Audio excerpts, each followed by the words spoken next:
le même principe que le modèle par prototype. D'accord? Mais la particularité ici est que le logiciel est spécifié et conçu dans son ensemble, car la spécification et la conception est faite pour le logiciel dans sa globalité, hein, pour la totalité du logiciel. La réalisation se fait par incrément de fonctionnalité. Ce n'est que la réalisation qui est faite par incrément. D'accord? Donc, le modèle par incrément, c'est une variante, c'est un modèle par prototypage. D'accord? C'est une variante du modèle par prototypage. Donc, ici, la particularité est que c'est toujours, donc, on construit toujours étape par étape, mais la spécification et la conception du logiciel est faite dans son ensemble. Donc, je fais la spécification et la conception du logiciel en entier. Ce n'est que la réalisation qui est faite par incrément. D'accord? Ce n'est que la réalisation qui est faite par incrément de fonctionnalité. Donc, un découpage de fonctions et sous-fonctions permet de faire des développements par incrément. Donc, chaque sous-fonction. D'accord? Donc, un seul sous-ensemble de composants d'un système est développé à la fois. Donc, à chaque fois, je développe un sous-ensemble de composants du système final. Donc, tout d'abord, on développe un noyau, d'accord? Un sous-ensemble qu'on nomme noyau. Le noyau, c'est l'essentiel. C'est les fonctionnalités de base qui doivent être dans le logiciel. D'accord? Donc, puis, on ajoute à ce noyau-là des incréments. D'accord? On ajoute successivement des incréments qui sont développés et intégrés au noyau. D'accord? Jusqu'à obtention du système global. D'accord? Je répète.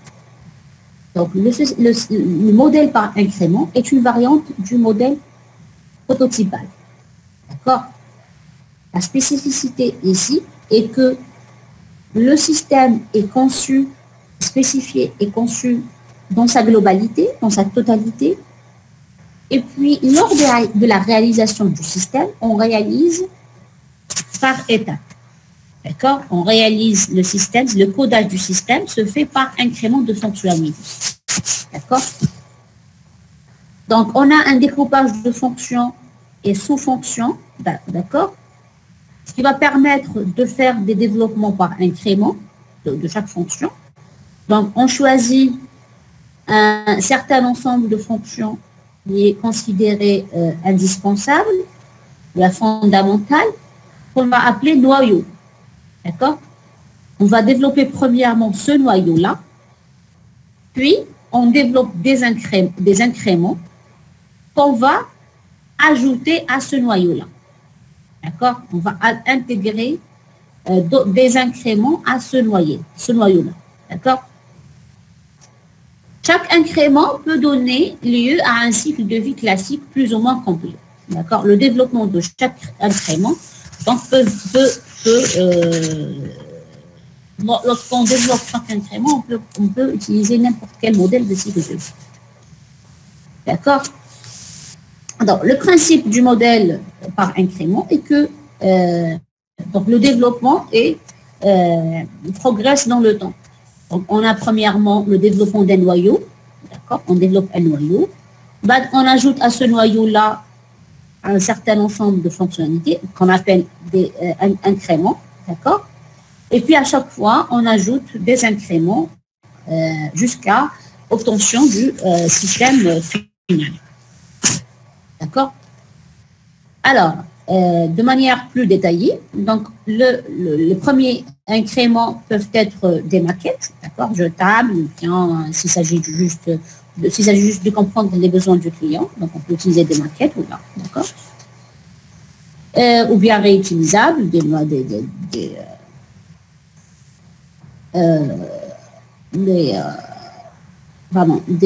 prototypages évolutifs. Donc là, le processus est conçu. Donc, on fait premièrement une étape d'analyse, spécification et planning. Ensuite, on passe à la conception globale du système.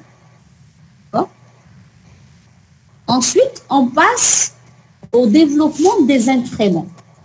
D'accord? À chaque incrément, on a une conception détaillée, codage, test et livraison. D'accord? Donc, à chaque fois, donc vous voyez la différence entre le modèle par prototypage et le modèle par incrément. Donc, dans le modèle par incrément, on procède premièrement à analyse spécification des besoins du système global. Ensuite, on fait une conception du système global. D'accord? Ensuite, on prend chaque incrément, on va le développer à part. Donc, chaque incrément, on va lui faire une conception détaillée, un codage, et tests unitaires et intégration, et on le livre. D'accord? Donc, on fait ça. Donc, pour chaque incrément, on fait ça, d'accord? Et jusqu'à obtention du système global, d'accord? Le système du logiciel final.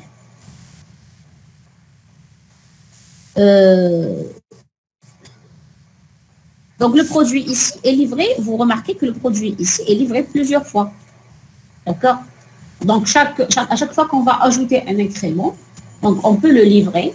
On peut livrer le logiciel et peut-être exploiter. Par exemple, on veut réaliser un système pour la gestion de l'université. D'accord?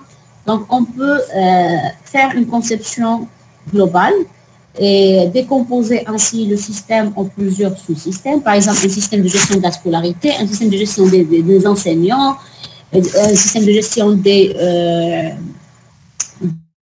ATS.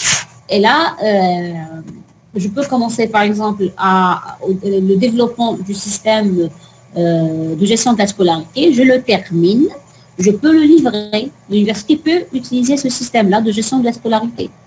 Ensuite, je passe au système de gestion des enseignants. D'accord? Je le développe, d'accord? Et je le livre à l'université. D'accord? Et l'université peut, cette fois-ci, utiliser à la fois le système de gestion de la scolarité et le système de gestion des enseignants. D'accord? Après, je passe au système de gestion des ATS. D'accord? Donc, le développement se fait par incrément. Et chaque incrément peut être livré et exploité par le client. D'accord? Donc, on a plusieurs livraisons. Donc, je peux faire plusieurs livraisons du logiciel. D'accord? Donc, je peux profiter, donc le client peut profiter des différents incréments, des différents sous-systèmes qu'on va leur offrir. Donc, ce modèle-là par incrément permet de prendre en compte l'analyse de risque. D'accord? Pourquoi? Parce que donc à chaque fois, chaque fois que je vais développer un incrément donné, donc pour chaque incrément, je peux identifier les risques et essayer de proposer des solutions à ces risques-là. Aussi, il permet de faire accepter progressivement le logiciel par les utilisateurs plutôt que faire un changement brutal des habitudes. Donc, je fais des livraisons progressives du logiciel. Donc, le client va accepter progressivement la présence d'un logiciel. D'accord? Donc, je ne vais pas d'un coup changer le mode opératoire du logiciel, dépendant des utilisateurs, mais je le fais de manière progressive. Donc, chaque ensemble de fonctionnalités, à chaque ensemble de fonctionnalités, on va développer un certain incrément et cet incrément-là peut être utilisé par le client. Donc, le client est est habitué de manière progressive à la présence de logiciels. D'accord?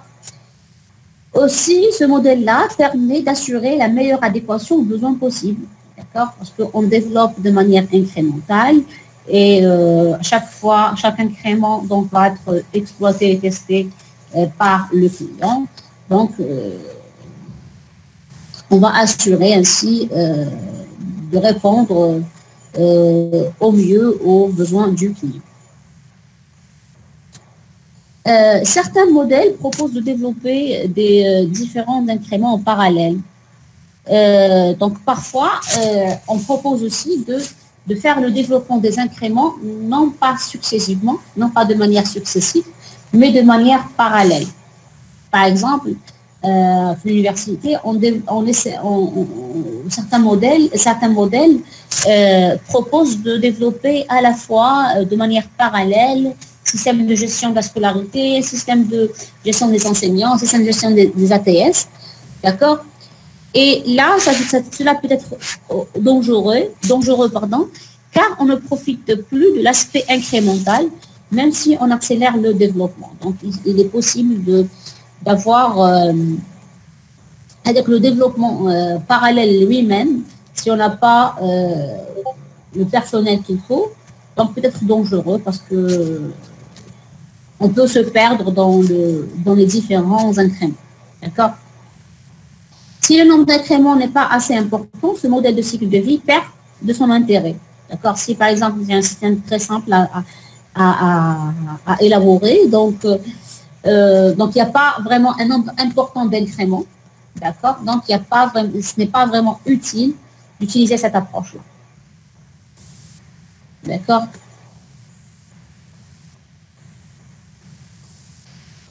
Par exemple, dans un logiciel de contrôle d'un sous-marin, le logiciel de navigation et le logiciel de contrôle des armes peuvent constituer 2 incréments. D'accord? Les avantages de ce modèle-là, qui est le modèle par incrément, sont les suivants. Donc, on peut...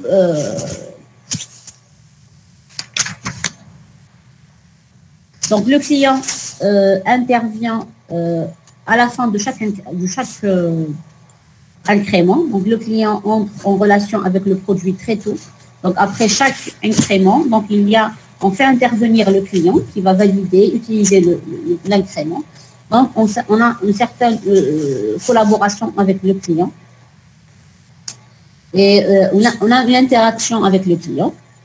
Les fonctions les plus utilisées seront les plus testées et donc les plus robustes. Donc, on découpe notre projet en plusieurs incréments et on commence logiquement par les fonctionnalités les plus utilisées. D'accord? Donc, chaque fois qu'on développe un nouvel incrément, donc c'est l'ensemble qui est testé. Donc, le noyau est testé plusieurs fois. Donc, de ce fait, ce qui rend notre système plus robuste parce qu'on procède à faire plusieurs tests. D'accord? Donc, le principe de cette approche, c'est diviser pour régner. D'accord? On divise le système en plusieurs sous-systèmes, incréments, et ainsi, on diminue la complexité du problème. Et puis, lors du développement de logiciels complexes, le fait de développer par incrément, donc, c'est moins complexe que de développer le système Camille à la fois dès le départ. Alors, les intégrations sont progressives. Donc, les inconvénients maintenant du modèle par incrément. Premièrement, le coût total du système qui peut être cher. Parce que donc on développe le noyau, on le teste, on ajoute de nouvelles fonctionnalités, on reteste. D'accord? Tout cela peut être très cher aussi. Peut coûter cher. On peut aussi, lors de l'intégration de nouveaux incréments, remettre en cause les incréments précédents. Donc, on développe des incréments, on les teste, on ne découvre pas les imperfections, et puis en arrivant à l'étape X, à une étape X, donc à l'intégration de l'incrément X, on découvre qu'il y a des erreurs, et c'est pire lorsque les erreurs sont dans le noyau, donc on doit tout refaire. D'accord? Aussi, parfois, on a un blocage lors des intégrations D'accord? On intègre un nouveau incrément. Et parfois, on ne peut plus intégrer de nouveaux incréments. D'accord?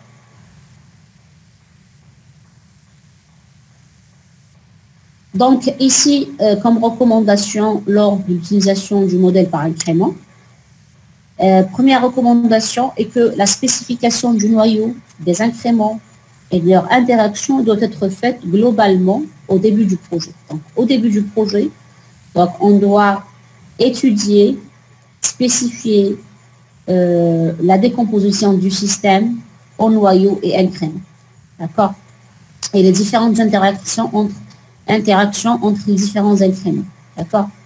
Ceci exige une vision sur le produit fini, une bonne planification et une bonne conception pour pouvoir le diviser en incréments. Donc, l'équipe de développement et de gestion du projet doit être suffisamment compétente pour réaliser ce découpage-là.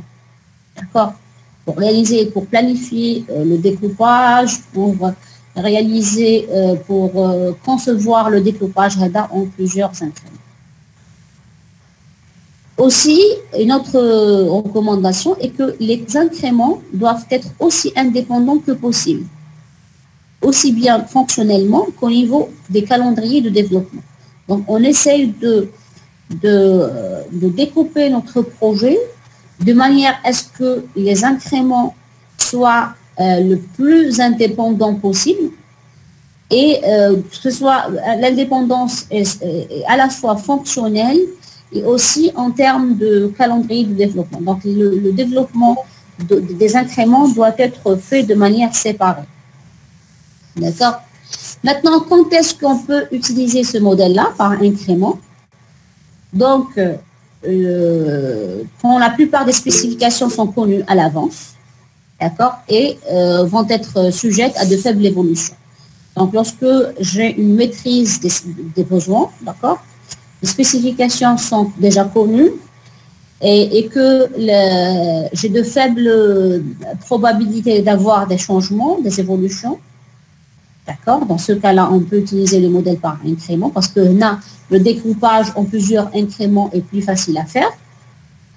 Aussi, quand on veut rapidement un produit fonctionnel, d'accord, lorsque le client veut avoir rapidement un produit fonctionnel, parce que là, le principe, c'est quoi? C'est de faire des incréments et de livrer à chaque fois les incréments. D'accord? Quand c'est une exigence de la part du client, donc c'est un modèle qu'il faut utiliser. Aussi, il est utilisable pour les projets de longue durée. D'accord?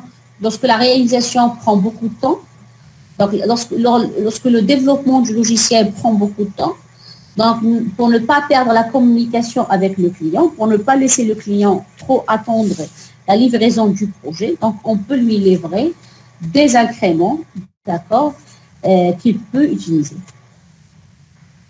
Aussi, on peut utiliser pour les projets impliquant de nouvelles technologies. D'accord? Donc, on peut diviser en plusieurs incréments. Et puis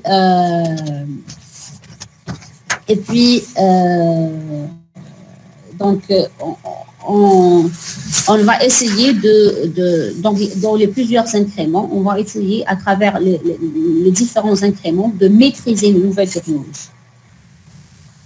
Donc, le modèle par prototypage. Est-ce qu'il y a des questions concernant ce modèle-là?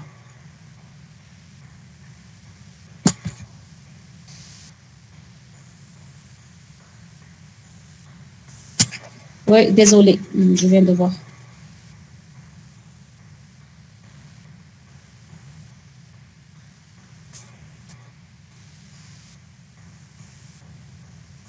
Est-ce qu'il y a des questions concernant ce modèle?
Pas de questions concernant ce modèle?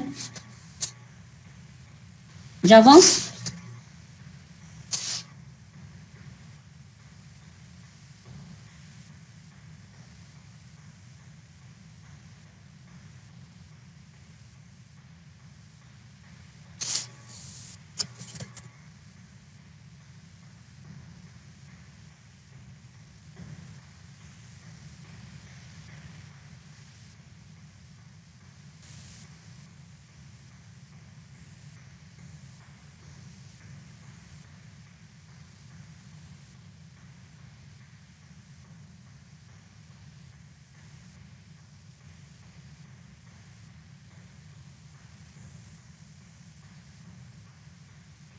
Alors, le dernier modèle des modèles de cycle de vie qu'on va voir, c'est le modèle en spirale.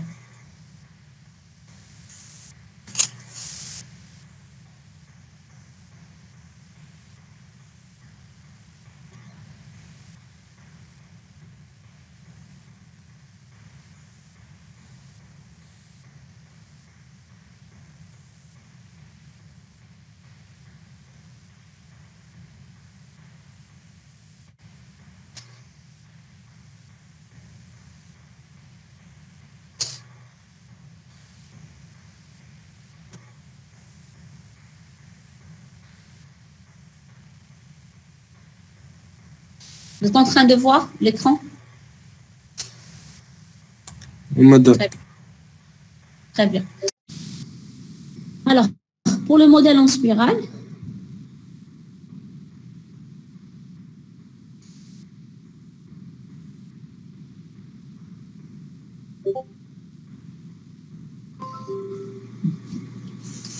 donc, pour corriger les travers de la démarche linéaire, donc, tel qu'on l'a vu avec le modèle en V et le modèle en cascade, sont apparus les modèles dits les modèles en spirale.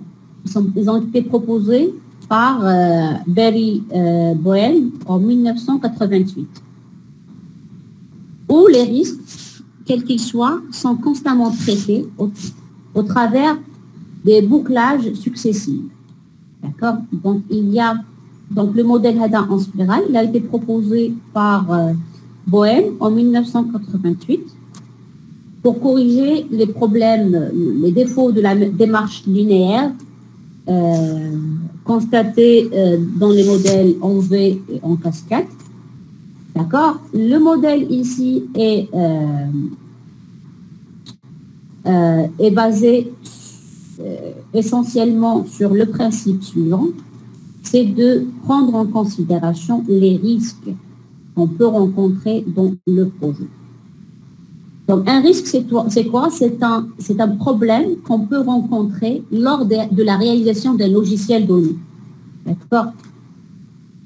Donc, ces risques-là, on a déjà vu ça en TD, d'accord, lors de l'exercice qui traitait de choix d'une solution informatique, l'université qui avait trois solutions possibles, soit l'achat d'un SGBD, la construction du logiciel, soit le fait d'acheter un logiciel qui est déjà utilisé par une autre université, d'essayer d'apporter des modifications sur ce logiciel-là, ou bien de se joindre à un autre groupe d'université, établir un cahier des charges commun et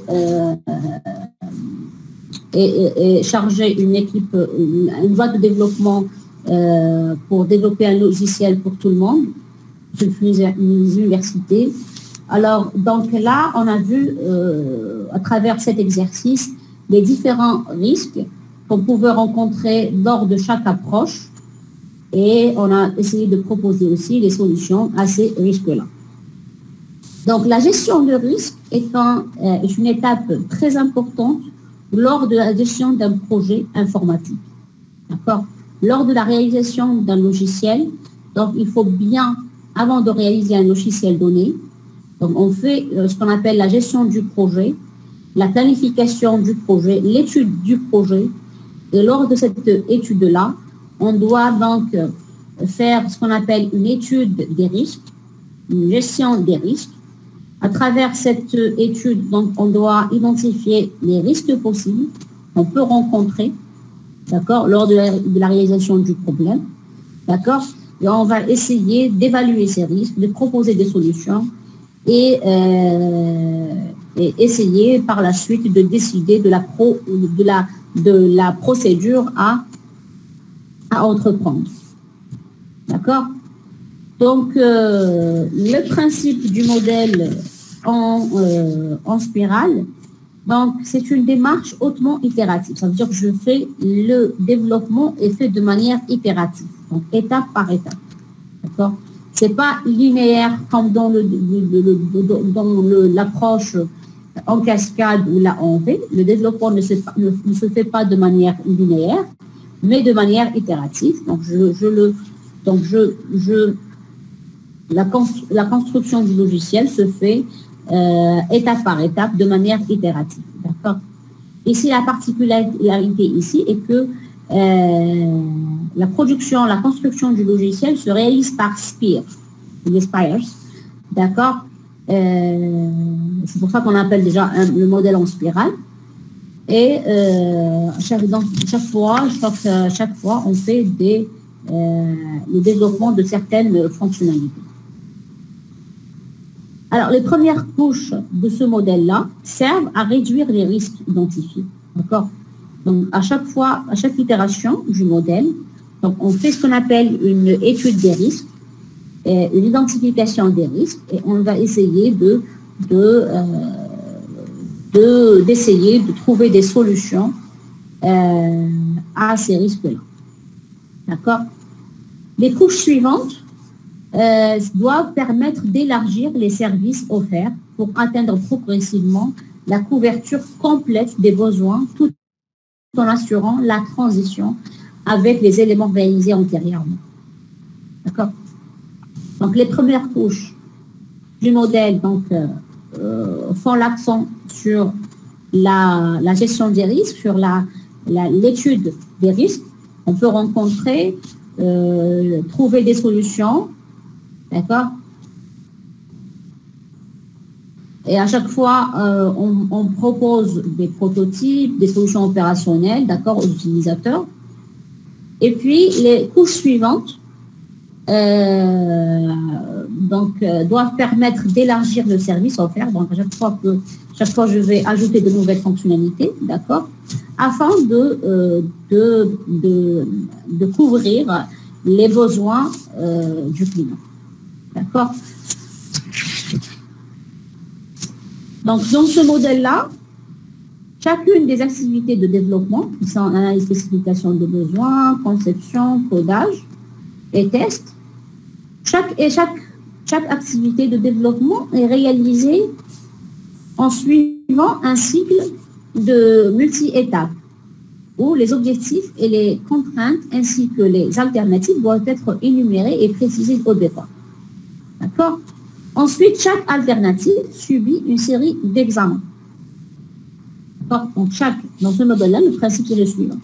Donc, chaque activité de développement est réalisée en suivant un cycle multi-étapes. D'accord? Donc là, par exemple, je suis dans l'analyse spécification des besoins. Donc, pour réaliser l'analyse spécification des besoins, je dois suivre un cycle multi-étapes. Oui, les objectifs et les contraintes ainsi que les alternatives doivent être énumérés et précisés dès le départ. D'accord? Ensuite, chaque alternative, donc pour réaliser l'analyse spécification des besoins, donc j'ai plusieurs alternatives. Donc chaque alternative doit être faite, je dois pour cette alternative, je dois l'énumérer et la préciser, d'accord? Ensuite, chacune de ces alternatives va subir une série d'examens et d'analyses de risques en faisant largement appel à la technique du prototypage. Donc, le prototypage, on peut être intégré, donc il est déjà intégré, mais il peut être intégré, il faut qu'il soit intégré dans ce modèle-là, d'accord? Et ce, afin de choisir la solution optimale en termes d'atteinte d'objectifs et satisfaction des contraintes. D'accord? Je répète. Donc, dans ce modèle-là, les activités de développement, les différentes activités de développement Pour chacune d'elles, je dois énumérer un certain nombre d'alternatives. D'accord? Donc, je ne réalise pas directement, par exemple, un effet de conception, je ne vais pas réaliser la conception directement. D'accord? Je ne vais pas procéder à la conception directement.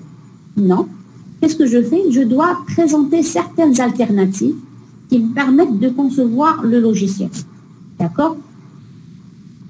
Par exemple, pour la conception, je peux, donc, un des plusieurs choix possibles, la conception client-serveur ou la peer-to-peer, ou là, d'accord? Donc, j'ai plusieurs alternatives. Donc, chaque alternative, d'accord, si par exemple j'ai plusieurs alternatives, j'ai plusieurs choix, donc chacun de ces choix-là, je dois l'analyser, je dois faire une série d'examens, je dois analyser les risques de chaque choix. Ici, cet examen peut être fait à travers des prototypes, d'accord? Pourquoi je fais ça? Pour choisir la meilleure alternative possible. Pour choisir la meilleure solution, la solution optimale, d'accord, en termes d'atteindre l'objectif et la satisfaction des contraintes, d'accord, afin de choisir la meilleure alternative à entreprendre. D'accord. Donc, le schéma se présente, le cycle de vie HADA qui est en spirale. Donc, vous voyez qu'il est schématisé par des spirales, une spirale. Donc, selon le schéma HADA, chaque cycle de la spirale se déroule en 4 phases représentées par les quadrants. Les quadrants que vous voyez. Donc, on a premièrement détermination des objectifs, des alternatives et des contraintes. Donc, deuxième quart, donc on a identification et résolution des risques. Ensuite, on a développement et validation, vérification. Ensuite, planification des phases suivantes. D'accord? Donc, chaque cycle de la spirale se déroule en 4 phases. D'accord? Représentées par des quadrants. Un cycle en spirale, le cycle de la spirale, un cycle de la spirale commence par l'élaboration des objectifs, tels que par exemple la performance, la fonctionnalité, etc. Bon, on énumère ensuite les différentes manières de parvenir à ces objectifs, ainsi que les contraintes. D'accord? Donc je dois énumérer quelles sont les différentes alternatives, d'accord, les différentes manières qui vont permettre d'atteindre les objectifs et les contraintes déjà énumérées. On évalue par la suite chaque alternative en fonction de l'objectif. D'accord? Il y a cette évaluation des alternatives. D'accord? L'étape suivante consiste à évaluer les risques. D'accord? Donc, on a fait le premier quart. D'accord? Deuxième quart, qu'est-ce qu'on fait? On fait ce qu'on appelle la gestion des risques, l'analyse des risques. Donc, on va évaluer les risques pour chaque activité, comme par exemple l'analyse détaillée, le prototypage, la simulation. Donc, l'évaluation des risques peut être faite soit par le prototypage, simulation, d'accord? On choisit un modèle de développement pour le système et on procède au développement proprement dit ou à la vérification. D'accord? Soit on vérifie, ça dépendra du stade pendant lequel on est. Donc, on peut par exemple procéder, si par exemple l'étape est la conception, donc c'est le développement. D'accord? Ou bien, on peut aussi procéder à une validation ou vérification. Après avoir évalué le risque, on passe au quadrant 3, d'accord, qui correspond à un développement ou à une portion de développement classique. D'accord? Par exemple, la conception. Par exemple, conception détaillée. Par exemple, codification. D'accord? Un des modèles précédents peut s'appliquer ici. Son choix peut faire partie des alternatives à évaluer. d'accord, le choix aslan du modèle à adopter, donc, se fait dans l'évaluation des alternatives possibles. Par exemple, si les principaux risques concernent l'interface utilisateur, le prototypage évolutif pourrait s'avérer un modèle de développement approprié. D'accord? Le modèle de la cascade peut être le plus approprié si le principal risque identifié concerne l'intégration des sous-systèmes. D'accord? Il n'est pas nécessaire d'adopter un seul modèle à chaque cycle. D'accord? Donc, chaque cycle de la spirale. Donc, pour chaque cycle de la spirale, on peut utiliser un modèle différent, d'accord, de développement. Par exemple, dans le premier cycle, j'ai donc plan du cycle de vie. Ensuite, un des concepts. Ensuite, je vais analyser des risques. Ensuite, un des besoins et validation. Donc, ici, besoin et validation. Pour valider les besoins, je peux utiliser le prototypage pour valider les besoins. D'accord? Ensuite, le troisième cycle, donc je passe à la conception. Et là, je peux adopter, par exemple, le modèle en cascade pour réaliser ça, etc. D'accord? Donc, selon le cycle dans lequel on est, donc on peut choisir un modèle de cycle de vie adéquat. D'accord? La situation est ensuite réévaluée. À chaque fois, on va réévaluer la situation. D'accord? On va faire des évaluations de la situation. Et pour déterminer si un développement supplémentaire est nécessaire. Donc, on fait à chaque fois, à chaque cycle, donc je fais des évaluations, je fais des vérifications, validations, des évaluations, afin de déterminer s'il y a encore d'autres développements qui sont nécessaires. S'il y a encore d'autres développements qui soient nécessaires, donc il faut les planifier. C'est le quadrant justement numéro 4. Donc il faut à chaque fois planifier les phases suivantes. D'accord?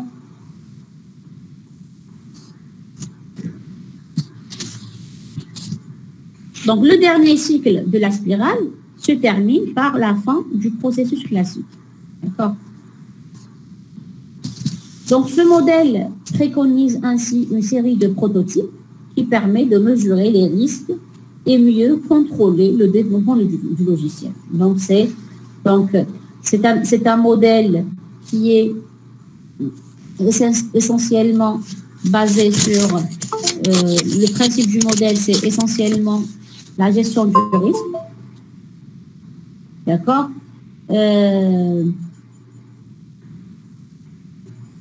Donc, c'est la gestion du risque. Donc, à chaque fois, chaque étape, je dois identifier les risques. Donc, chaque fois, la particularité ici est que je dois à chaque fois déterminer chaque étape du développement logiciel. Donc, je dois déterminer les objectifs, les différentes alternatives, d'accord, et choisir la meilleure alternative. Je dois aussi faire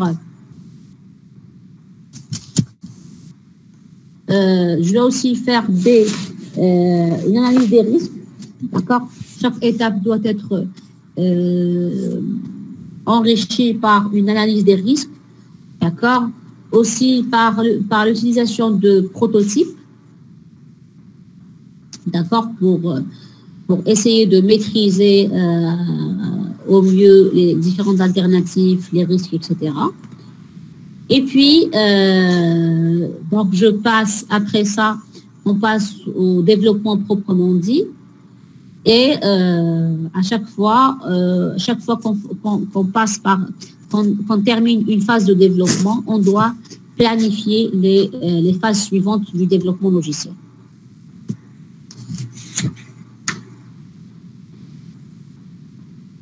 Donc, l'originalité de ce super modèle, on dit que c'est un super modèle, et d'encadrer le développement proprement dit par des phases consacrées à la détermination des objectifs et d'analyse des risques.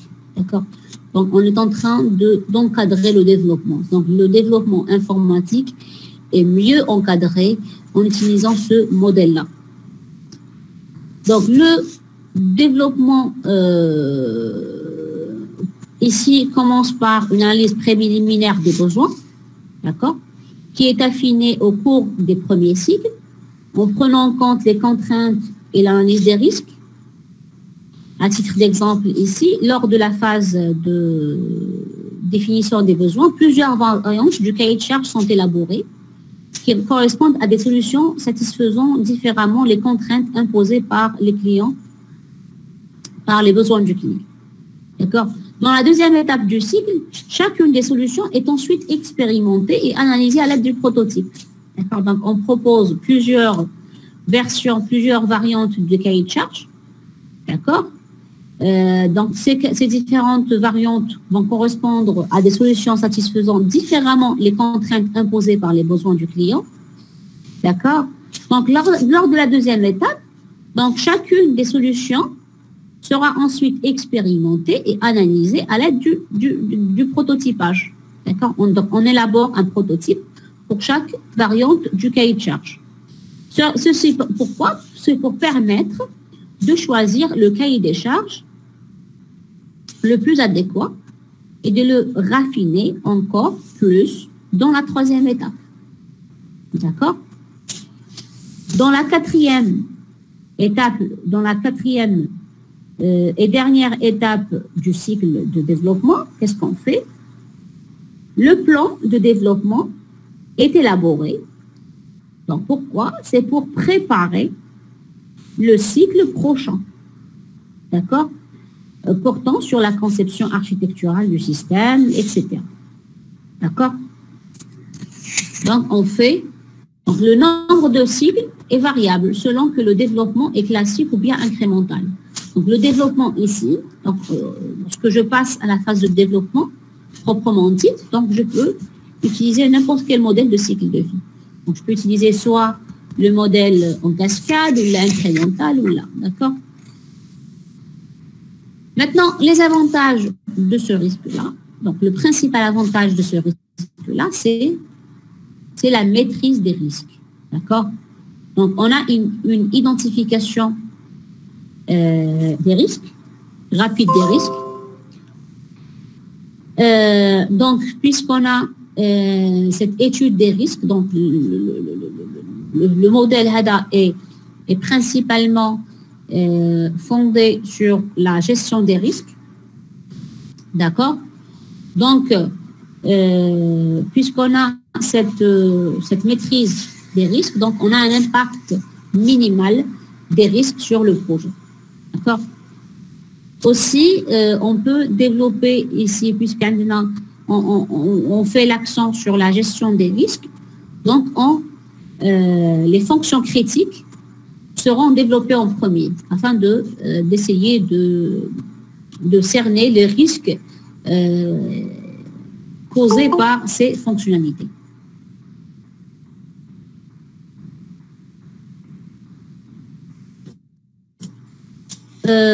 Aussi, on a un feedback rapide du client. Donc,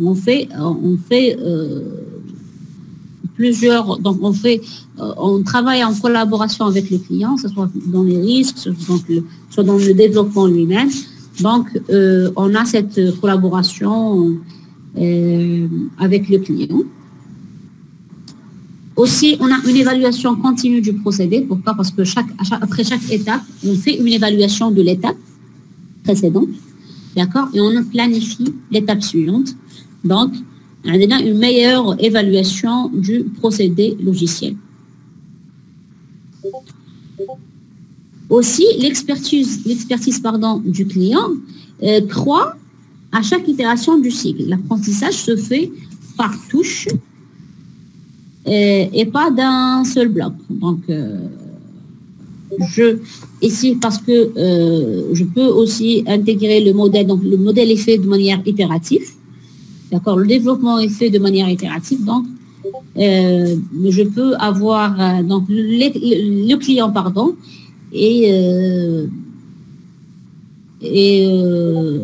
donc exploite le logiciel de manière progressive. Donc, c'est ce qui est bien pour lui. Alors, donc maintenant, les inconvénients de ce modèle-là. L'évaluation des risques peut prendre beaucoup de temps. Oui, parce que dans certains projets, donc, on a plusieurs risques. Et cette étape d'évaluation des risques peut prendre beaucoup de temps. C'est un modèle qui est aussi très complexe. D'accord. C'est un modèle qui est très complexe à mettre en œuvre, pardon. Donc, l'équipe de développement, les développeurs eux-mêmes, donc il est rare qu'on trouve des développeurs qui maîtrisent parfaitement ce modèle-là, d'accord, pour qu'ils puissent l'utiliser, d'accord.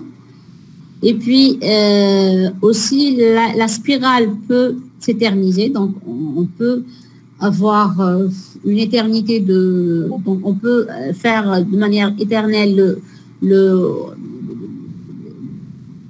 cycle, d'accord. Donc on peut réitérer de manière éternelle. Pourquoi? Parce que on est en train, donc à chaque fois de nouveaux risques qui apparaissent, à chaque fois il y a de nouveaux problèmes qui apparaissent et on risque de ne pas terminer avec ça. Les développeurs doivent être réaffectés pendant les phases de non-développement. D'accord. Donc, il y a des phases où les développeurs ne sont pas impliqués, surtout lors de la phase de l'analyse des risques, par exemple. Donc, il y a des gens spécifiques qui étudient les risques. Donc, les développeurs dans ce cas-là peuvent ne rien faire, donc ils doivent être réaffectés à d'autres, parce qu'ils ne font rien à d'autres projets, par exemple. Les objectifs ne sont pas souvent faciles à formuler, d'accord. Donc, parfois, on a du mal à formuler les objectifs d'une phase donnée, d'accord. En plus, il s'agit d'un modèle moins expérimenté que les précédents et moins documenté. Donc, on ne trouve pas beaucoup de documentation concernant ce modèle-là. Il est le moins utilisé à cause de sa complexité par les développeurs. D'accord. Maintenant, quand est-ce que on peut dire que ce modèle-là est utilisable? Donc, la mise en œuvre de ce modèle-là demande beaucoup de compétences, mais un effort très important et un coût très élevé. D'accord. Donc, le coût relatif à ce type de modèle, donc peut être très cher parce qu'on a à chaque fois une analyse des risques qui peut coûter beaucoup d'argent, etc. D'accord. Donc, l'équipe de développement doit avoir vraiment de la compétence pour qu'elle puisse adopter ce modèle-là. Aussi, l'adoption de ce type de modèle devrait être limitée aux projets très complexes ou innovants, d'accord, impliquant de la recherche et de l'investigation, à cause de l'importance que ce modèle accorde à l'analyse des risques. D'accord. Donc, le modèle HADA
lorsque le projet présente vraiment beaucoup de risques. Vous m'entendez? On a perdu le son, madame, mais là, on vous entend. Ok, très bien. Donc, le modèle est préconisé dans le cas où le projet présente vraiment beaucoup de risques. D'accord. Aussi, dans le cas où les spécifications ne sont pas stables. D'accord. Donc, on doit à chaque fois faire beaucoup d'études d'objectifs, de planification, etc. Pour les nouveaux logiciels, pour les nouveaux produits, d'accord, parce que dans un domaine donné, il n'y a pas de logiciel qui est déjà fait, d'accord, c'est un nouveau domaine, donc où il faut vraiment bien étudier les risques, etc., tout planifier, et là, l'utilisation de ce modèle-là est conseillée. Pardon, madame, mais on ne voit plus votre écran. Vous ne voyez plus mon écran, d'accord.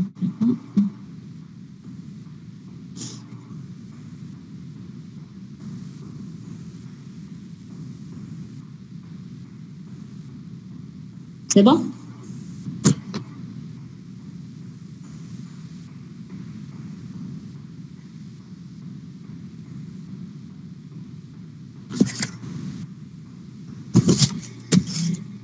Ainsi donc, on termine avec le modèle en spirale. Il y a d'autres modèles, bien sûr, qui existent. On appelle ça le modèle hybride. D'accord? Mais ce qui est programmé pour vous, c'est le modèle de cycle de vie. Est-ce que c'est clair pour tout le monde?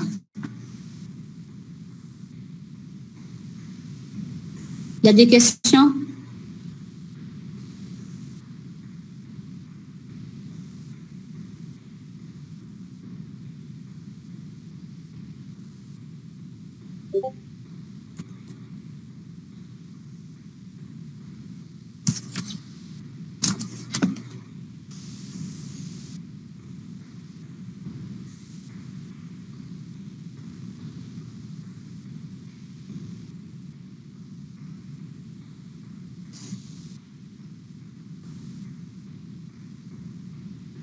Est-ce qu'il y a des questions?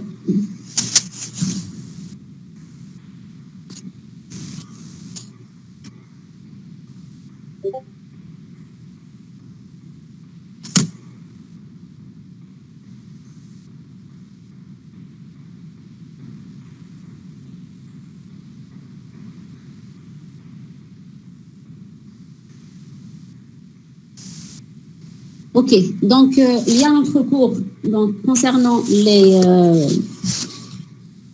l'analyse spécification des besoins, comment établir un cahier des charges. Donc, soit que ce cours-là, je vais vous le faire, mais chez dimanche tardois, non, l'autre dimanche, à 11h20, ou bien je vous fais un enregistrement du cours et je vous l'envoie. Qu'est-ce que vous préférez? Qu'on fasse un cours dimanche prochain, mais chez tardois, l'autre. Donc, on fait un cours pour le cahier de charge, analyse des besoins, cahier de charge, ou bien je vous fais un enregistrement du cours. Madame, on va faire un sondage, on va demander au délégué de faire un sondage et elle va vous répondre. Avec très bien. Ok, très bien. Et là, est-ce qu'on aura cours demain? On n'aura pas cours demain, non. Demain, non. Alors, donc, là, je préfère aujourd'hui aussi commencer par UML. Commencer les cours UML. Pourquoi? C'est pour que on puisse faire le TD la prochaine fois. D'accord?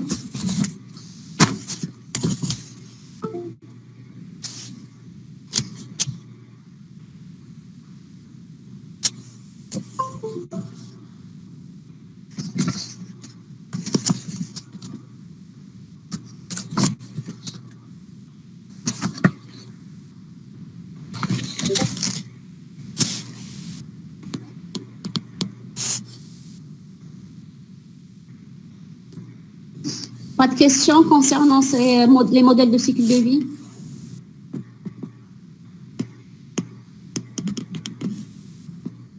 Est-ce qu'il y a des questions concernant les modèles de cycle de vie?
Pas de questions? Ok, donc je passe à... Vous m'entendez, j'espère? Oui, madame, on vous entend. Très bien. Est-ce que vous êtes en train d'enregistrer les cours? Normalement, oui. On a une chaîne YouTube où on enregistre nos cours. Ok, très bien. Vous pouvez me donner le lien? D'accord. Ok, très bien. Alors, on passe maintenant. Vous voyez mon écran, j'espère? Oui, madame. Très bien. Alors, donc, un modèle, c'est quoi? Lorsqu'on fait un modèle de quelque chose, ça veut dire qu'on fait une abstraction de cette chose-là. D'accord?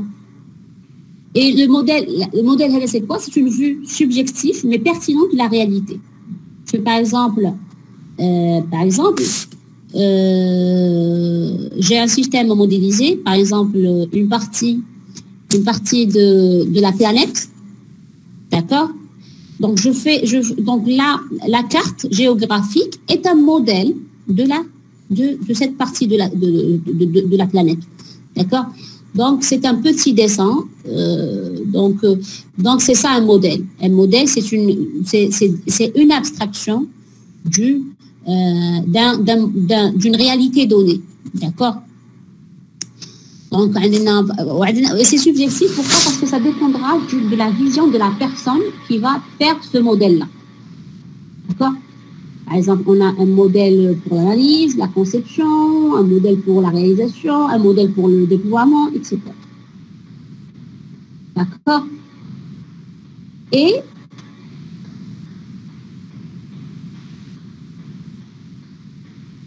donc, UML, c'est quoi? Le but des gens qui ont inventé UML, c'est de proposer un langage visuel de modélisation. Proposer un langage qui permet de faire des modèles, d'accord, de faire de la modélisation, mais de manière visuelle, qui soit utilisable par toutes les méthodes. L'objectif aussi qu'il soit adapté, qu'on peut utiliser dans toutes les phases de développement. Donc UML est utilisable pour...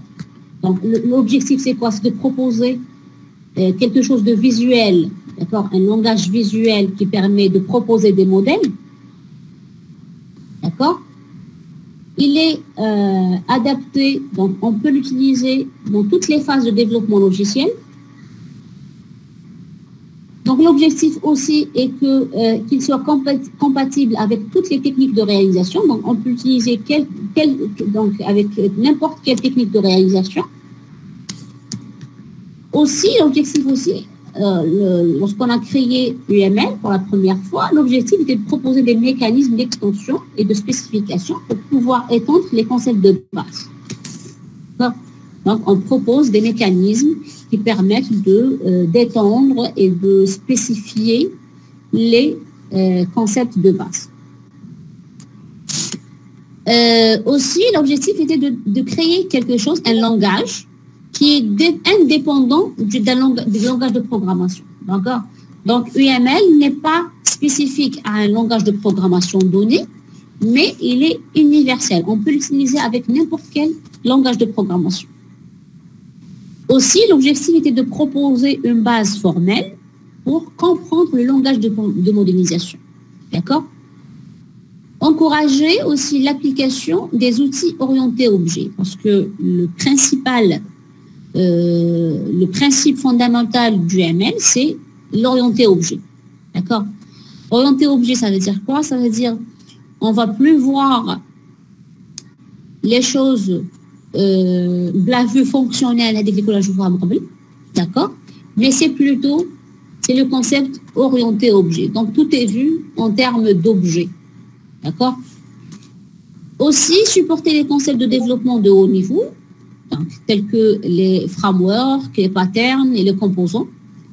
Intégrer aussi les résultats de la pratique. Alors, ici, donc, UML se présente ainsi. C'est un ensemble de diagrammes. C'est ça, UML. C'est un ensemble de diagrammes. Donc, la modélisation du système, d'accord, la création de modèles pour un système donné se fait à travers l'utilisation de diagrammes. Donc, en tout, UML compte 13 diagrammes. D'accord? Donc, ces diagrammes sont de deux types. Donc, il y a soit des diagrammes de structure ou bien des diagrammes comportementaux.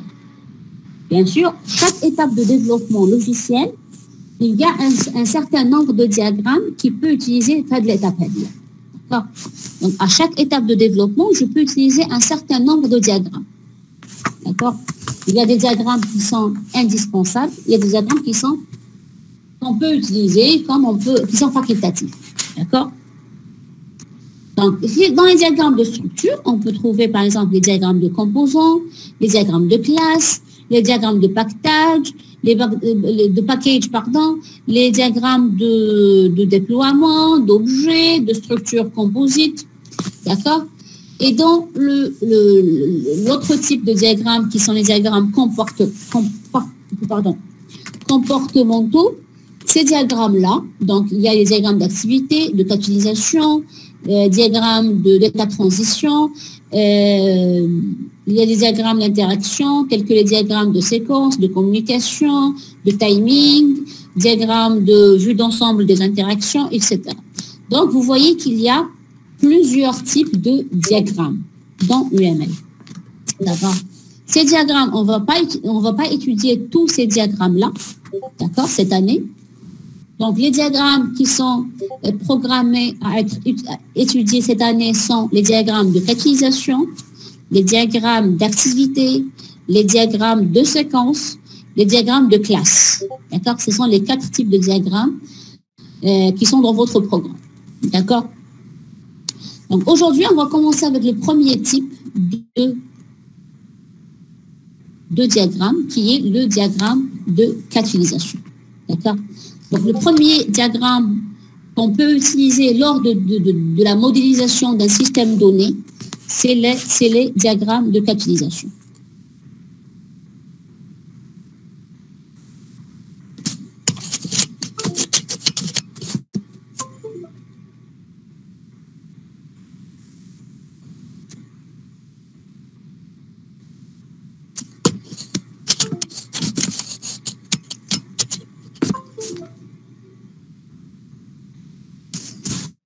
Donc, pour se comprendre, il faut parler le même langage. D'accord? On sait que le langage naturel est un langage ambigu. Donc, lorsqu'un client donné vient pour exprimer ses besoins et utiliser le langage naturel, d'accord? Donc, il y a certainement des ambiguïtés. Parce que le client est généralement le client, c'est pas un informaticien. Donc, il ne saura pas présenter ses besoins de manière explicite et formelle. D'accord? Donc, il y aura certainement des ambiguïtés. Par exemple, si je vous dis Amir aime jouer avec Mohamed, Sofiane aussi.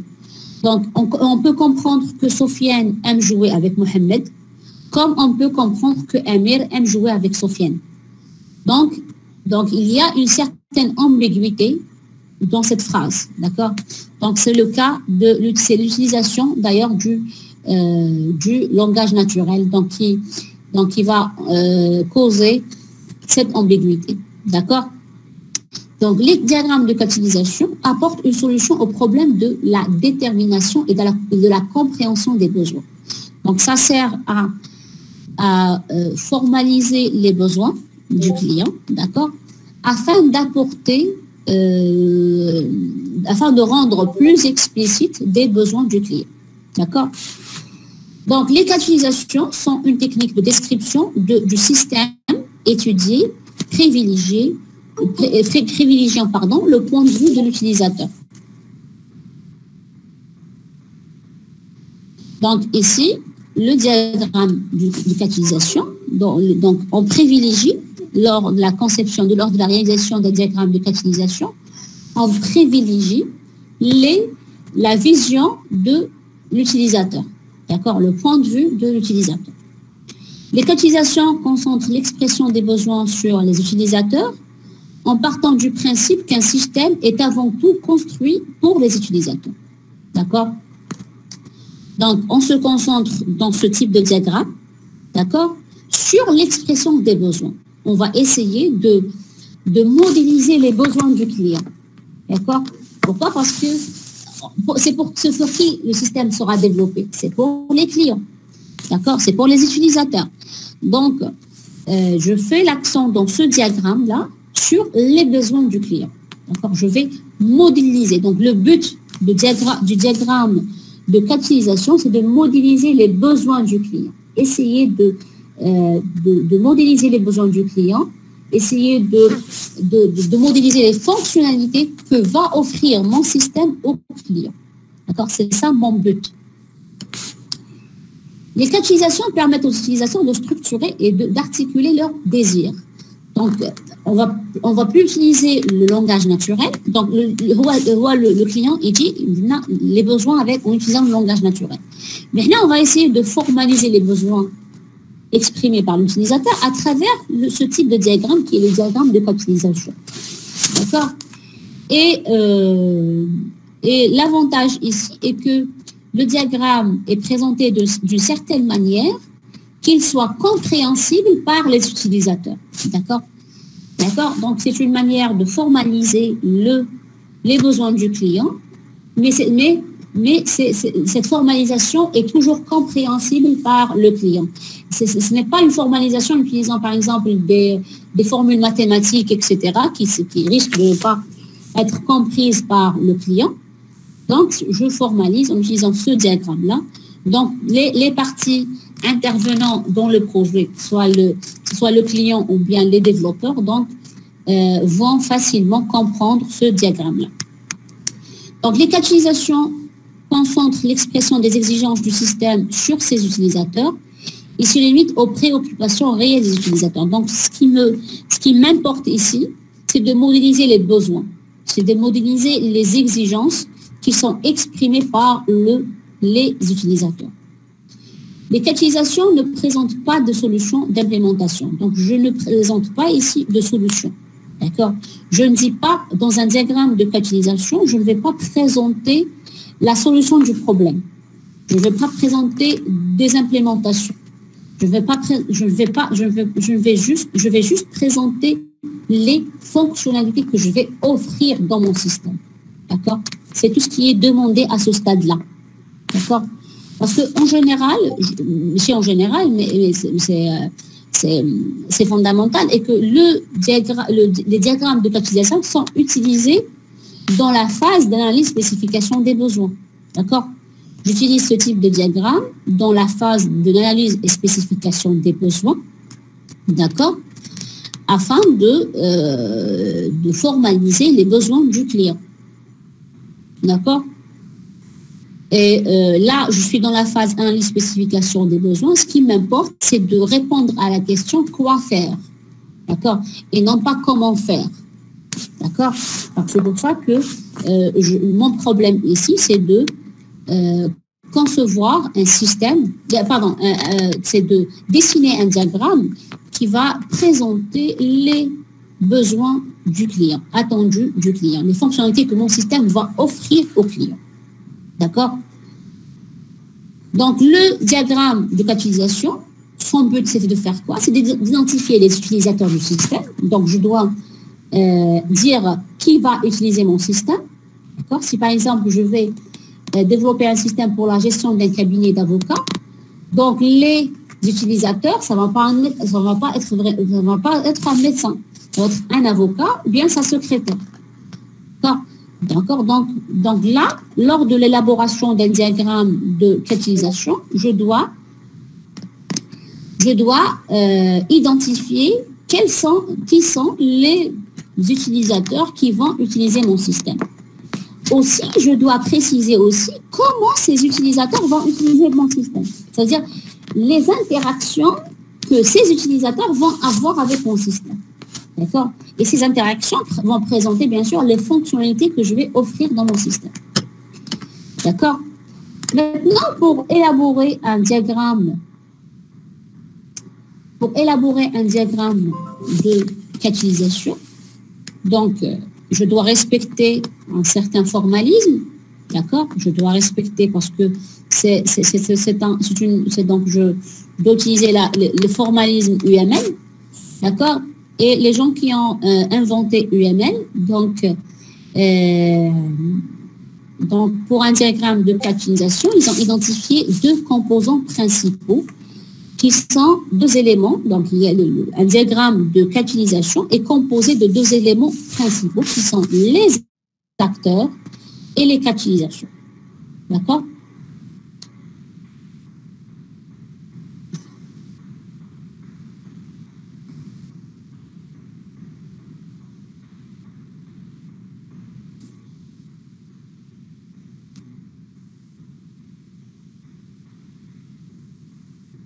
Est-ce que vous arrivez à voir l'animation? Parce que dorénavant, l'animation sera importante. Est-ce que vous arrivez à voir l'animation? Très bien.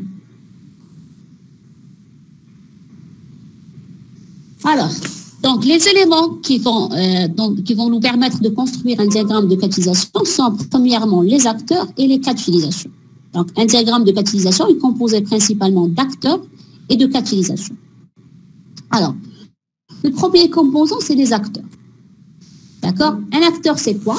Là, c'est une définition qui est très, très importante. Chaque terme de la définition est très important. D'accord? Donc, un acteur est une entité externe, je dis bien externe, donc, qui est amené à interagir directement avec le système, avec celui-ci. D'accord? Donc, un acteur, c'est quoi? C'est une entité externe. D'accord? Donc, toute entité externe, ça veut dire externe quoi? Ça veut dire, je vais développer un système informatique. D'accord?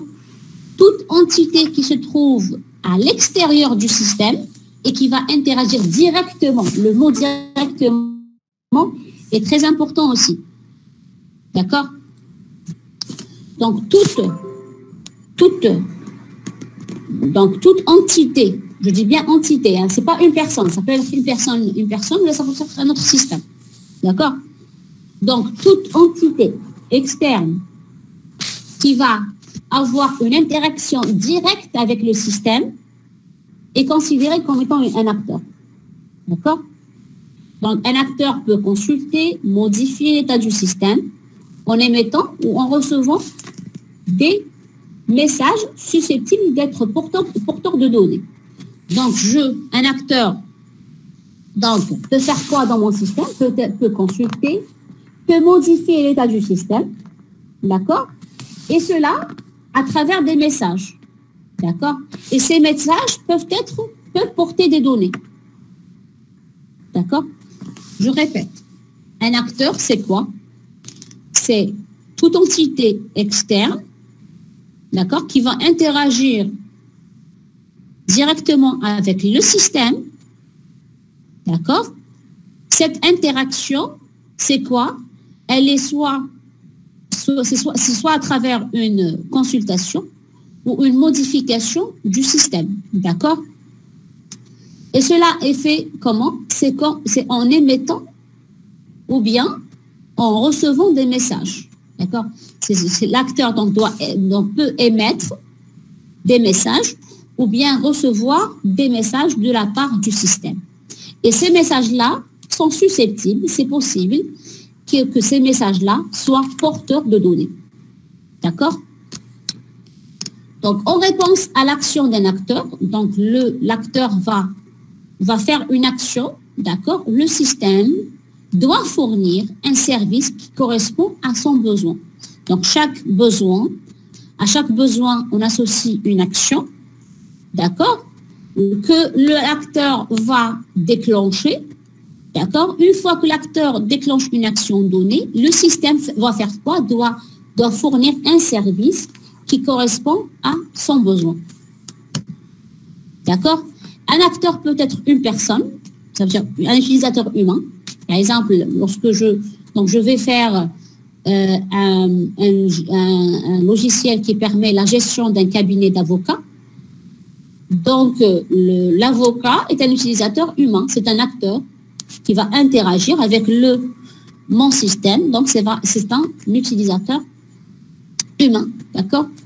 Donc, un acteur peut être une personne humaine, d'accord, un utilisateur humain, ou bien un autre système qui est connexe, qui va interagir directement avec le système. Par exemple, une imprimante. Donc, j'utilise une imprimante pour imprimer les documents. D'accord? L'imprimante est considérée comme étant un acteur, d'accord? Parce que l'imprimante va interagir, c'est une entité qui est externe. L'imprimante n'est pas considérée comme une partie intégrante dans mon système. Donc, c'est une partie externe, c'est une entité externe à mon système. Et cette entité-là est considérée donc, comme étant une partie externe. Donc, donc c'est un système, c'est un acteur. D'accord? L'imprimante est considérée comme étant un acteur parce qu'elle interagit directement avec mon système. Parce que c'est une entité externe et parce qu'elle interagit directement avec le système. D'accord? Alors, maintenant, dans un diagramme de catalysation, l'acteur est représenté donc, soit par un stickman, on appelle ça un stickman, et en dessous du stickman, on écrit le nom de l'acteur. Là, j'ai écrit acteur. Le nom de l'acteur est écrit en bas du stickman.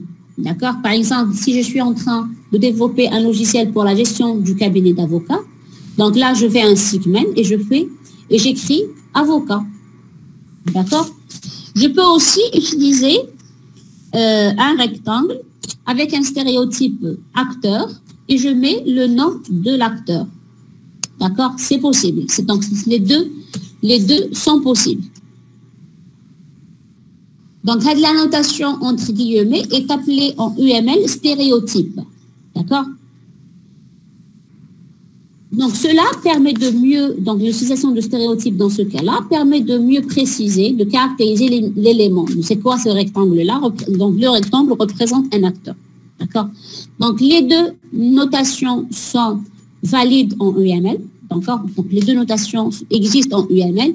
Maintenant, on va utiliser la première, qui est avec le stickman et le nom de l'acteur en dessous. D'accord? C'est clair? Est-ce que c'est clair jusqu'à présent?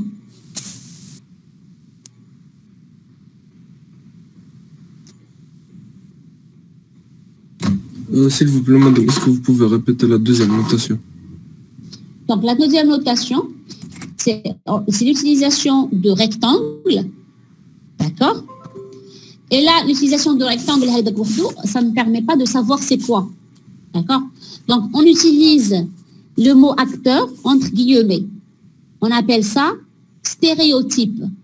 Donc, tout mot mis entre guillemets, chaque mot mis entre guillemets, en UML est appelé stéréotype. D'accord? Et concrètement, qu'est-ce qu'on met dans ce stéréotype? Par exemple, on met acteur, c'est le mot acteur, c'est pour dire que c'est un acteur. Je veux dire par ça un acteur. D'accord? Et on écrit en dessous, on écrit le nom de l'acteur. Par exemple, avocat. D'accord. D'accord? Mais là, on ne va pas adopter cette notation, on va adopter la première, qui est le stickman avec le nom en dessous. D'accord? Est-ce qu'il y a d'autres questions jusqu'à présent?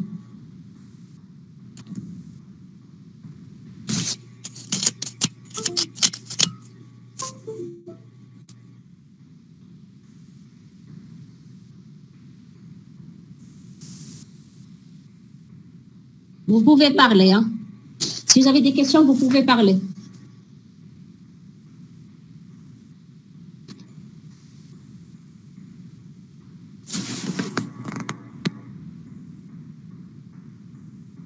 Je continue? OK. Donc ça, c'est pour la présentation des acteurs. Maintenant, il y a deux types d'acteurs. Il y a ce qu'on appelle les acteurs principaux, d'accord? Il y a ce qu'on appelle les acteurs secondaires, d'accord? Un acteur principal, c'est quoi?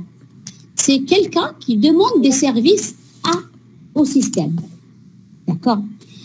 Donc, toute entité qui va bénéficier des services du système, d'accord, est appelée acteur principal. Donc, un acteur principal, c'est quoi? C'est un acteur qui est à l'initiative des échanges avec le système. D'accord? On dit acteur principal, on dit aussi acteur primaire. D'accord? Donc c'est eux qui vont déclencher le cas d'utilisation. D'accord? Donc, un acteur principal, par exemple, je reviens à l'exemple d'un système de gestion d'un cabinet d'avocats. Donc, un avocat, par exemple, qui veut consulter les affaires en cours, d'accord? Donc, il va appuyer sur le bouton consulter affaires en cours. Donc, c'est l'avocat ici, il est en train de bénéficier des fonctionnalités du système. Donc, c'est lui. Donc, l'avocat va solliciter le système pour que le système lui affiche la liste des affaires en cours. D'accord? Donc, ici, l'avocat est appelé acteur principal, ou acteur primaire, parce que c'est lui qui a besoin du système. C'est lui qui va... Donc, c'est l'avocat qui a besoin du système, c'est l'avocat qui va solliciter le système pour que le système, lui, réalise des fonctionnalités. D'accord? Et ce type d'acteur, par convention, est représenté à gauche du diagramme. Donc, lorsqu'on élabore un diagramme de catégorisation, les acteurs principaux, les acteurs primaires, sont représentés à gauche. D'accord? Les acteurs secondaires, maintenant, à la différence des acteurs principaux, les acteurs secondaires sont sollicités par le système. C'est le système qui va les solliciter, qui va demander des services à ces acteurs-là. L'exemple de l'imprimante. L'imprimante, elle sert à faire quoi? À imprimer des documents. Donc, mon système de gestion de cabinet d'avocats, donc, va solliciter l'imprimante pour imprimer des documents. D'accord? Donc, dans ce cas-là, l'imprimante est considérée comme étant un acteur secondaire. Pourquoi secondaire? Parce que c'est le système qui a besoin de l'imprimante. L'imprimante n'a pas besoin du système. C'est le système qui va solliciter l'imprimante pour que celle-ci lui imprime les documents qu'il faut. D'accord? Le plus souvent, ils sont d'autres systèmes informatiques, d'accord, avec lesquels le système développé est interconnecté. D'accord? Par convention, ici, lors de l'élaboration d'un diagramme de catégorisation, par convention, les acteurs secondaires sont représentés à droite. Donc, lorsque j'élabore un diagramme de catégorisation, les acteurs principaux sont présentés à gauche et les acteurs secondaires sont représentés à droite. D'accord? Est-ce qu'il y a des questions jusqu'à présent? Est-ce que c'est compris?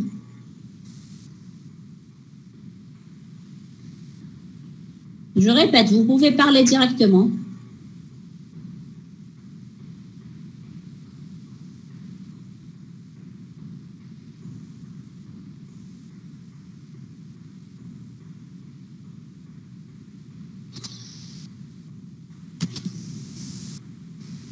Très bien.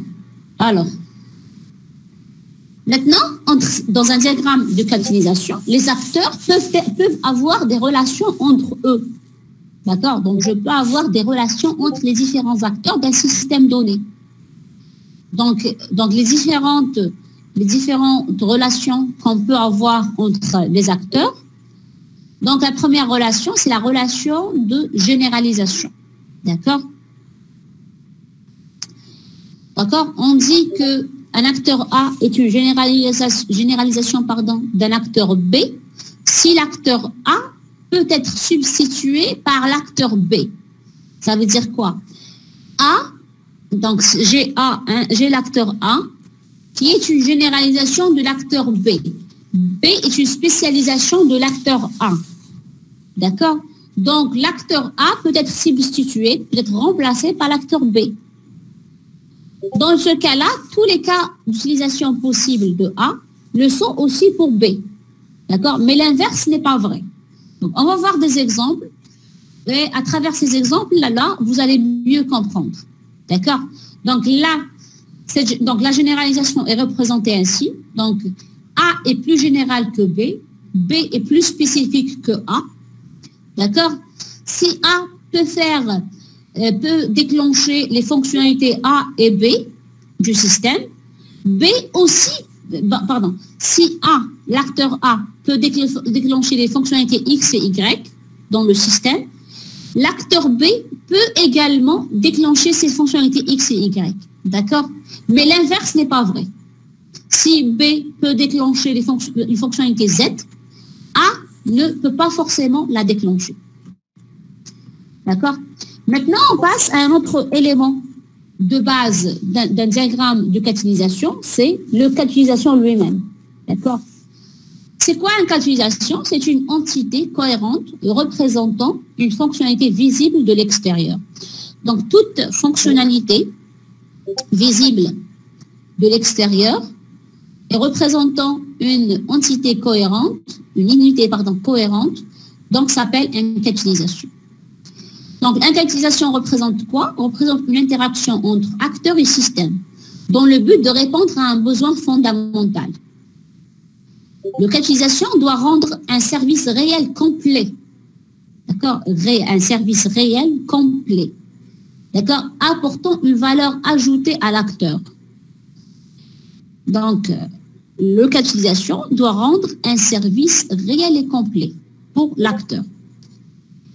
Il doit réaliser un service de bout en bout avec un déclenchement, un déroulement et une fin. D'accord? Pour l'acteur qui l'initie, c'est sa caractéristique essentielle. Donc, la caractéristique essentielle d'une catalysation, c'est qu'il doit réaliser un service de bout en bout, un service en entier, complet. D'accord? Avec quoi? Avec un déclenchement, un déroulement et une fin de ce service-là. D'accord? Et ce service-là, bien sûr, doit être initié par l'acteur. Donc, le catalysation, c'est quoi? C'est une modélisation d'un service rendu par le système, sans bien sûr imposer le mode de réalisation de ce service-là. Donc, ici, je ne me préoccupe pas de la manière avec laquelle le service est réalisé. C'est juste le fait de modéliser les services. D'accord? Dire quoi? Quels sont les services qui sont offerts. D'accord? Il est décrit par un ensemble de scénarios. Donc, chaque catalysation comporte un scénario, le déroulement du catalysation, qui précise le dialogue entre le système et les acteurs. Les catalisations permettent de définir les limites du système et les relations entre le système et son environnement. D'accord? Afin de bien délimiter le système, ça veut dire quoi délimiter le système? Dire ce que l'utilisateur va proposer, ce que le système va offrir, les fonctionnalités que le système va offrir. C'est de dire quelles sont les limites du système. D'accord? Donc, un cas d'utilisation est représenté par ça. Donc, c'est ovale, d'accord, avec le nom du, pardon, c'est,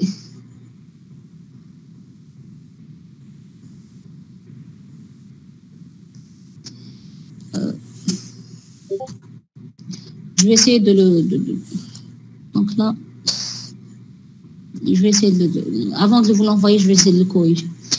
Alors, donc, à l'intérieur, donc, on a le nom du cas. Donc, chaque cas doit être nommé. On va donner un nom au cas d'utilisation.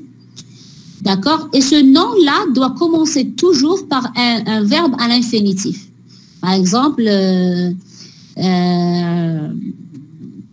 exemple, consulter liste client. Pardon. Donc, par exemple, la fonctionnalité consulter liste client. D'accord? Donc, il faut le mot consulter, ça va être un verbe à l'infinitif. Doit être un verbe à l'infinitif.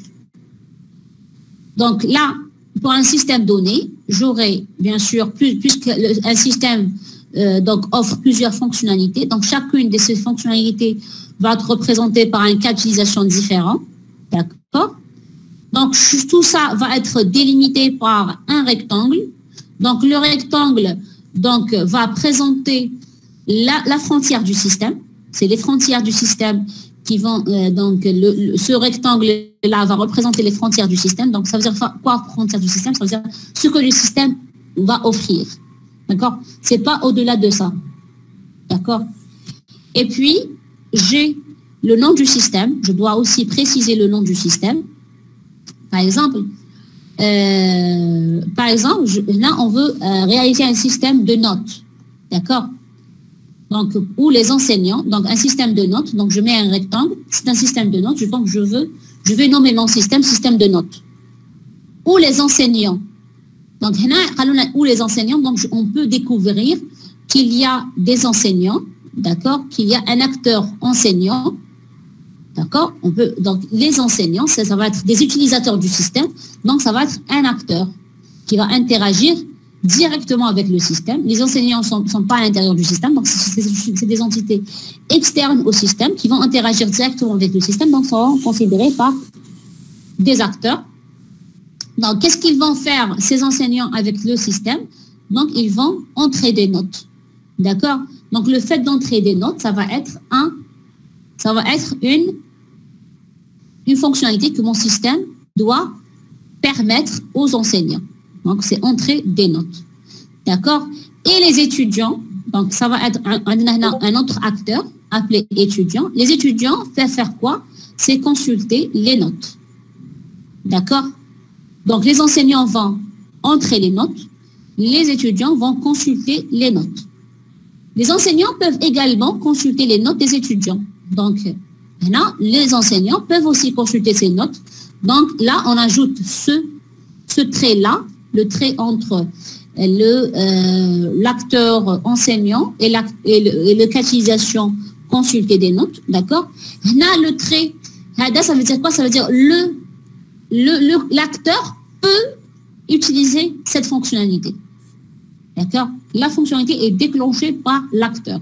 Lorsqu'une fonctionnalité est déclenchée par un acteur donné, donc il faut lier l'acteur à cette fonctionnalité à ce cas d'utilisation à travers une ligne.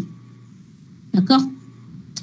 Ici, on a déjà précisé, lorsque j'ai deux acteurs et que tout ce que peut un acteur faire, un autre acteur peut le faire aussi.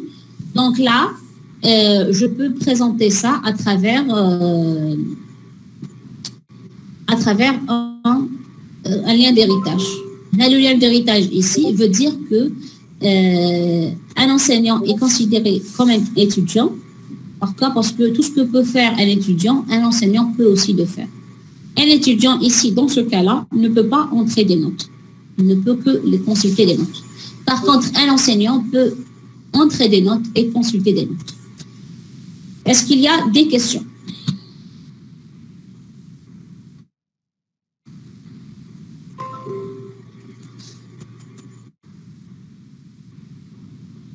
Je termine encore avec cet exemple. Après, je vous libère. Alors, ensuite, on nous dit que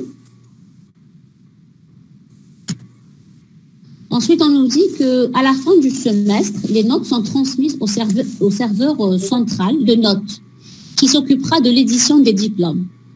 Donc, le système va interagir avec le serveur central en lui transmettant des notes, d'accord? Et ce serveur-là va éditer les diplômes.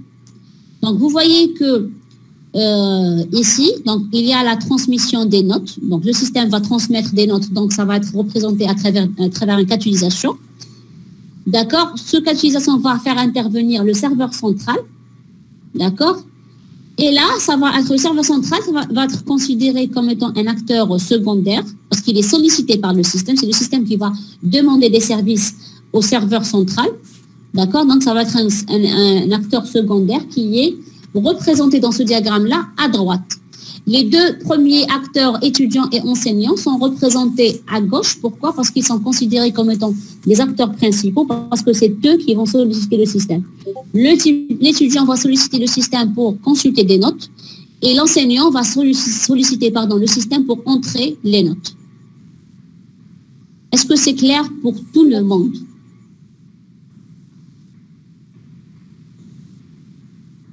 Est-ce qu'il y a des questions?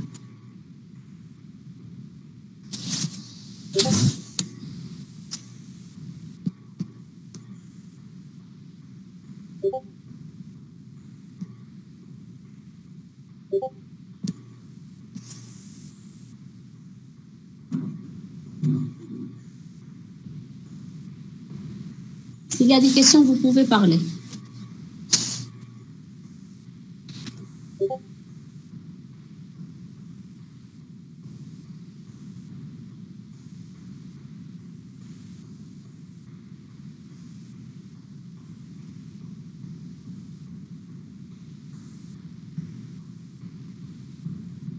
C'est clair?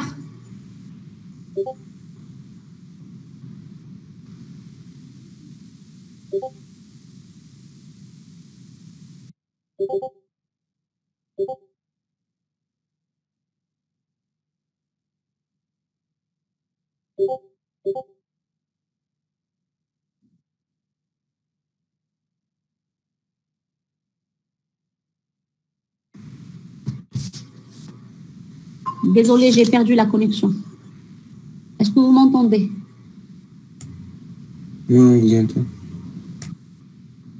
Ok. Est-ce que vous avez des questions? Pas de questions? On continuera donc la prochaine fois. Inch'Allah, ok?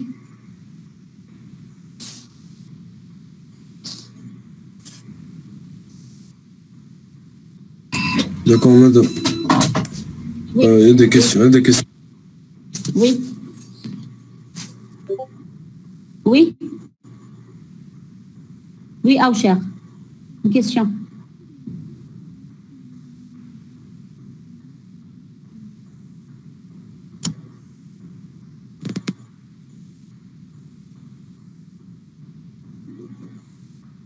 Oui, l'acteur secondaire, c'est l'acteur, c'est le système qui a besoin de cet acteur-là.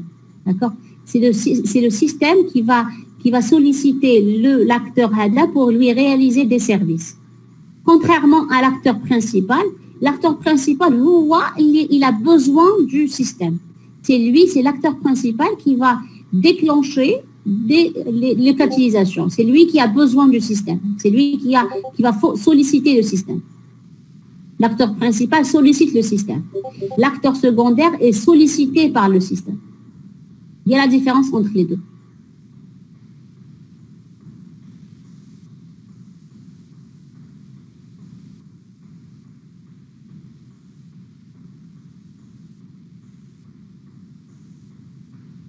Oui, pour la partie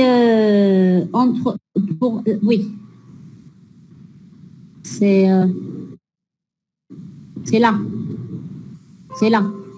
À chaque fois que j'ai un acteur, je vais la détailler encore plus dans les prochains cours. D'accord? Je voulais juste je voulais juste vous parler de l'héritage, la relation entre acteurs, mais on va la voir plus en détail dans les prochains cours. Ici, le principe, c'est le suivant, c'est qu'à chaque fois que j'ai deux acteurs, un des étudiants et enseignants, et à chaque fois qu'un acteur donné, donc un acteur donné, un enseignant, peut faire tout ce que peut faire un autre acteur. Ici, l'acteur étudiant peut consulter les notes. L'enseignant peut aussi consulter les notes, en plus de faire autre chose qui est le fait d'entrer des notes. Donc, à chaque fois que j'ai un acteur, un enseignant qui peut faire tout ce que peut faire un autre acteur, donc au lieu de représenter ça par un lien entre enseignant et consulter les notes, on fait un lien d'héritage. La raison pour ça, pourquoi? C'est pour rendre notre diagramme plus lisible. D'accord? Parce que imaginons que j'ai plusieurs cas d'utilisation. D'accord? Lorsque j'ai plusieurs cas d'utilisation, donc un étudiant peut faire par exemple 10 cas d'utilisation, un enseignant peut faire les 10 étudiants en plus d'autres, donc ça risque de rendre notre diagramme illisible. Donc pour rendre notre diagramme plus lisible, donc on fait les liens d'héritage pour dire que tout ce que peut faire un enseignant, un étudiant aussi peut le faire. D'accord?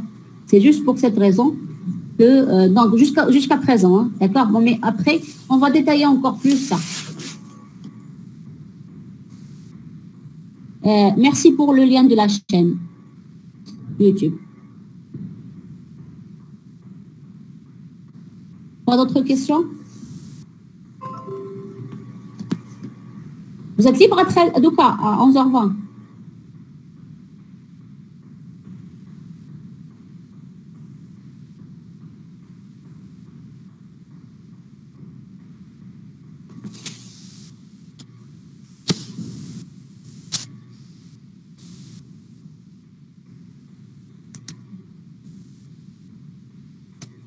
Ok, donc sur ce, je vous remercie. À la prochaine fois, Inch'Allah.